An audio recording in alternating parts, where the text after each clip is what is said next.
Germany's coalition government has unveiled a sweeping package of pension, tax and labor reforms, along with measures to cut red tape. Chancellor Friedrich Merz says they are designed to boost growth, jobs and competitiveness while maintaining social welfare protections.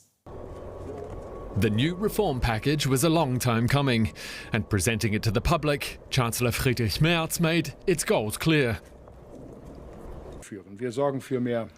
We are working to increase competition, enhance the flexibility of our businesses, reduce bureaucracy, preserve our welfare state, and ease the burden on workers and businesses by lowering taxes and cutting red tape.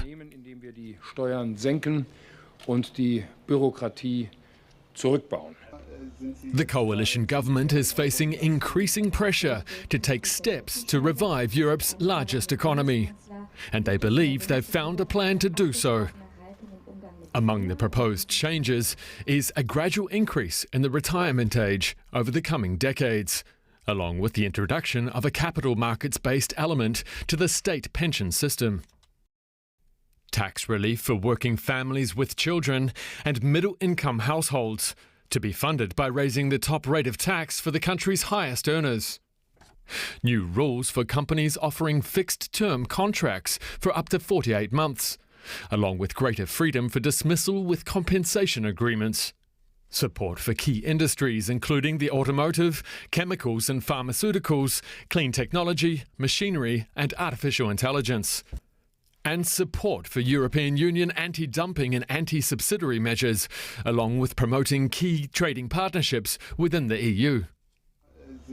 The coalition between Merz's centre-right Conservatives and the centre-left Social Democrats had been struggling for months to agree on a number of thorny issues. But now it's settled, Chancellor Merz appealed to the public to help make the plan a success. We know that you, ladies and gentlemen, the citizens of our country, want decisions and do not want conflict. And that's exactly what we've delivered. But we also have a request. Join us, support us in the reforms that are now necessary. Parliament is expected to pass the individual measures in the package by the end of the year. Political correspondent Simon Young joins us now. What are the big structural ideas behind this reform package, and does it match the scale of Germany's economic problems?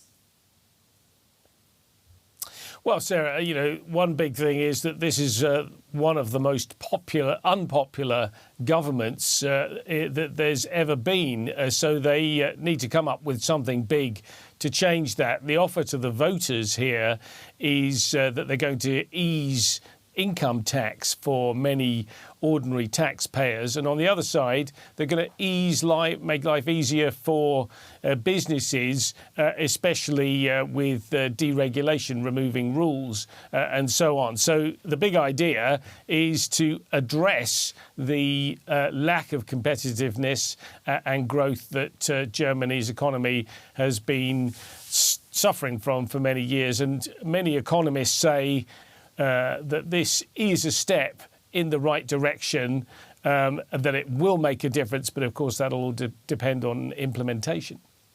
But, Merz, for his part, he says that this is about boosting growth and competitiveness. But to your point, do these measures meaningfully address Germany's long-standing issues? And I'm talking about low productivity, high bureaucracy, sluggish investment.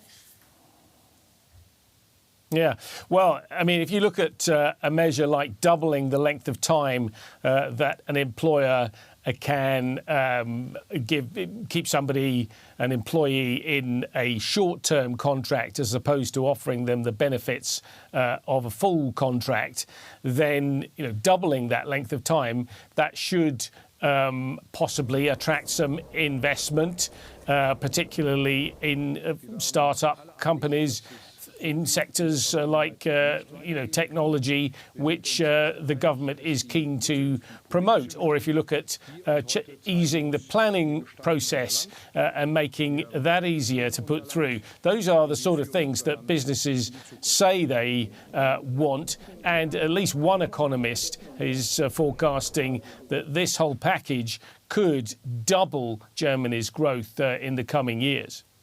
How fragile is the coalition's unity behind the package, given how long they struggled to agree on the reforms? Well, I think there's definitely pain here, especially for the Social Democrats, the left-leaning part of the government. I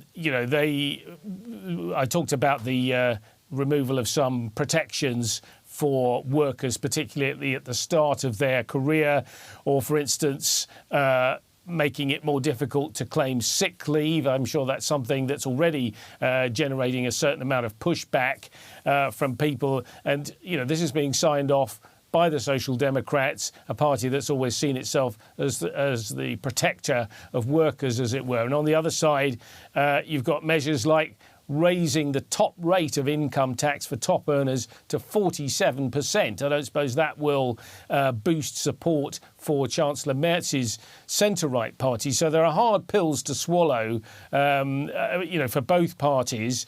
And it will be a question, it'll be a test, I think, for the leaderships on both sides to make sure they keep their parties together and avoid sort of revolt from the rank and file. Simon Young, thank you.